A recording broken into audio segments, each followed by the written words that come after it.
Hello and welcome to the কনসেপ্টোপিডিয়া। আজ 26শে জানুয়ারি। এই দিনটার একটা স্পেশাল ইম্পর্টেন্স আছে আমাদের সবার কাছে। এটা কোনো নিছকই একটা ছুটির দিন নয়। এই 26শে জানুয়ারির দিনেই 1950 সালে ভারতের সংবিধানকে এনেক্ট করা হয়। 26শে জানুয়ারির গণতন্ত্র, প্রজাতন্ত্র বা রিপাবলিক এইসব টার্মগুলোকে আমরা কখনো কখনো 15ই আগস্টের স্বাধীনতা বা ইন্ডিপেন্ডেন্স ডের সাথে গুলিয়ে ফেলি। তাই হয়তো আপনারা অনেক নেতার ভাষণে এটা শুনে থাকবেন, রিপাবলিক ডের জায়গায় ইন্ডিপেন্ডেন্স বলে দিচ্ছে।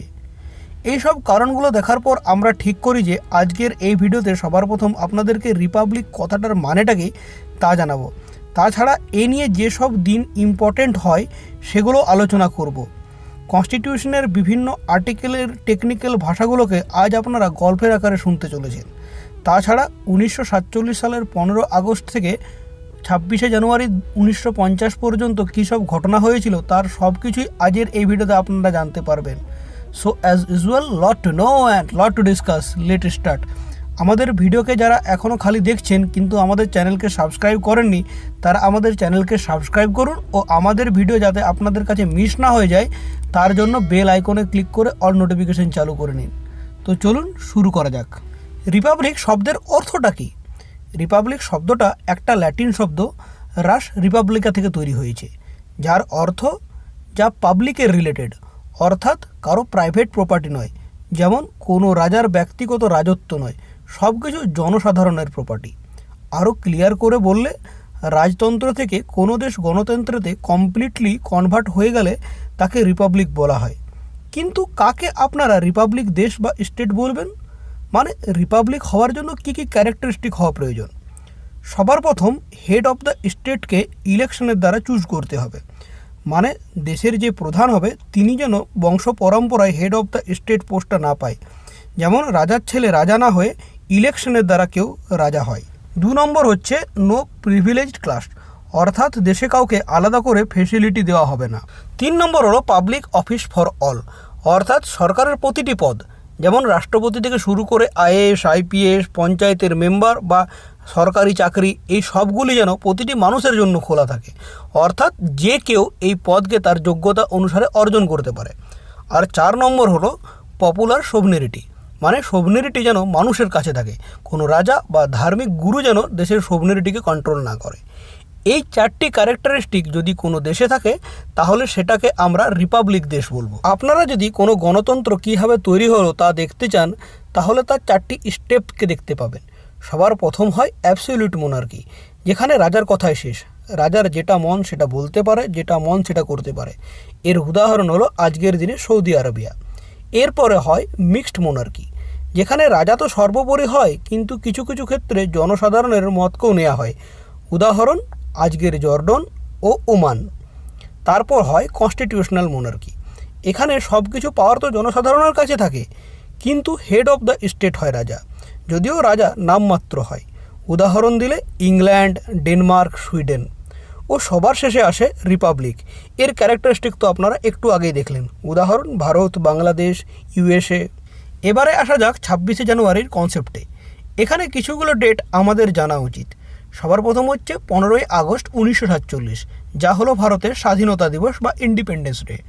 2 নম্বর হচ্ছে 26শে জানুয়ারি 1950, এটা হচ্ছে গণতন্ত্র, প্রজাতন্ত্র বা রিপাবলিক ডে, কারণ 1950 সালে এই দিনেই আমরা রিপাবলিক ডে হিসাবে সেলিব্রেট করি।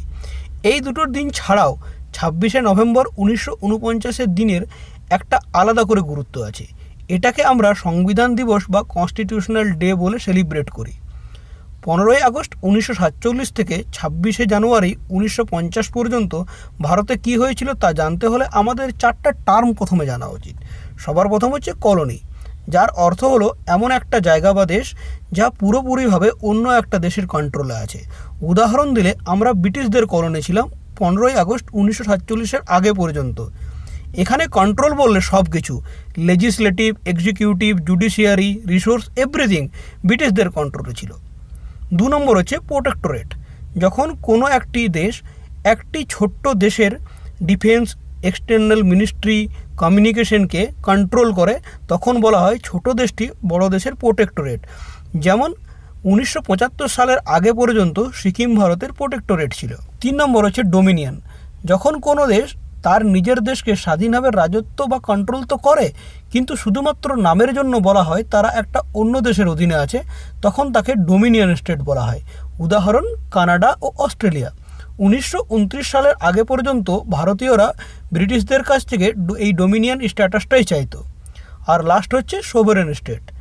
যে দেশ না কোনো দেশের কন্ট্রোলে চলে বা কারো অধীনে আছে বলে এটা মানে, তাদেরকে সোভারেন স্টেট বলা হয়। এবারে আসা যাক 1947 থেকে 1950-এর মধ্যে কি হয়েছিল।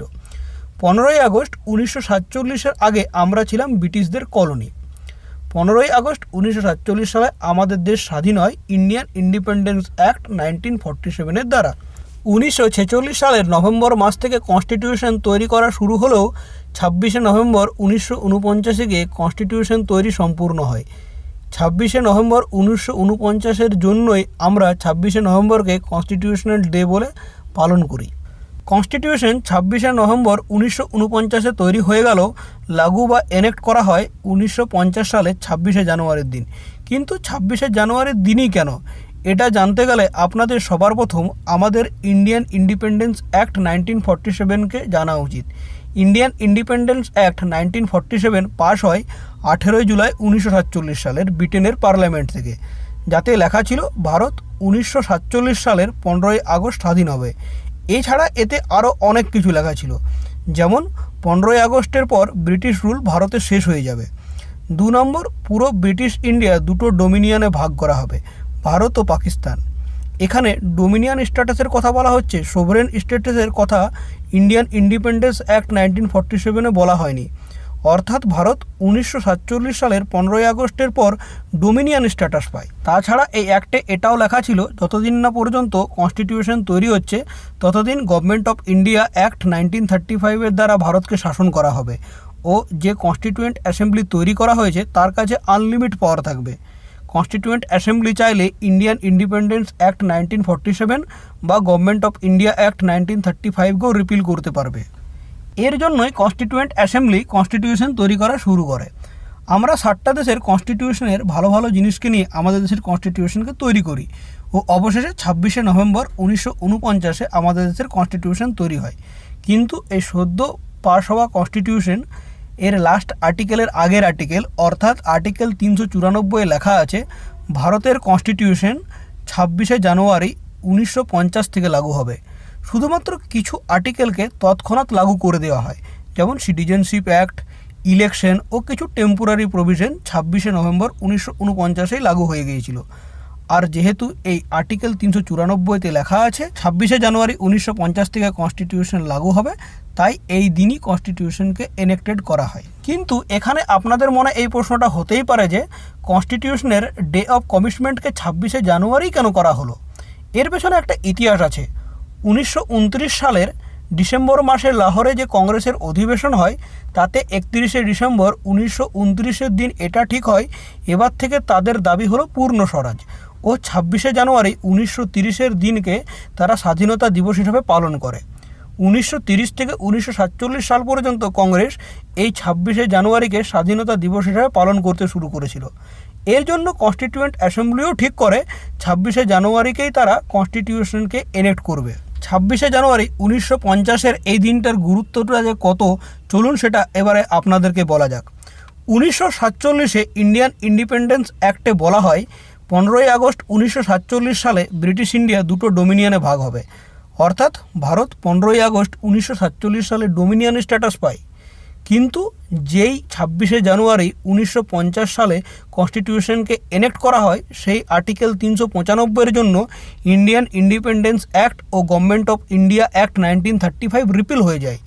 আর যেই ইন্ডিয়ান ইন্ডিপেন্ডেন্স অ্যাক্ট 1947 রিপিল হয় সেই ডোমিনিয়ন স্ট্যাটাসও শেষ হয়ে যায় ও ভারত হয়ে যায় কমপ্লিটলি সোভেরেন স্টেট। কারণ ভারতের হেড অফ দ্য স্টেট ব্রিটেনের রাজার হাত থেকে চলে আসে প্রেসিডেন্ট অফ ইন্ডিয়ার কাছে। তাহলে বুঝতে পারছেন 26শে জানুয়ারির গুরুত্ব আমাদের ভারতীয়দের কাছে কত। এটা খালি শুধু একটা নিছক ছুটি নয়। আজকের ভিডিওটা হয়তো একটু টেকনিক্যাল হয়ে গেল, কিন্তু এভাবে না বোঝালে এ নিয়ে কনফিউশনটা আমাদের মধ্যে সারা জীবন হয়তো থেকেই যেত। কেমন লাগলো এই ভিডিওটা কমেন্ট করে অবশ্যই আমাদেরকে আপনারা জানাবেন। আজকের এই ভিডিওতে যদি কোনো ডেটা বা রিসার্চের কমি থাকে তাহলে সেটা আমরা সময়ের সাথে চেঞ্জ করে কমেন্টে পিন করে দেবো। আমাদের এই ভিডিও যদি আপনাদের ভালো লাগে তো আমাদের চ্যানেলকে অবশ্যই সাবস্ক্রাইব করবেন ও ভিডিওকে বন্ধু বান্ধব ও বাড়ির সবার সাথে শেয়ার করবেন। আনন্দের সঙ্গে প্রজাতন্ত্র দিবসকে পালন করুন। Thank you team Conceptopedia. জয় হিন্দ, জয় ভারত।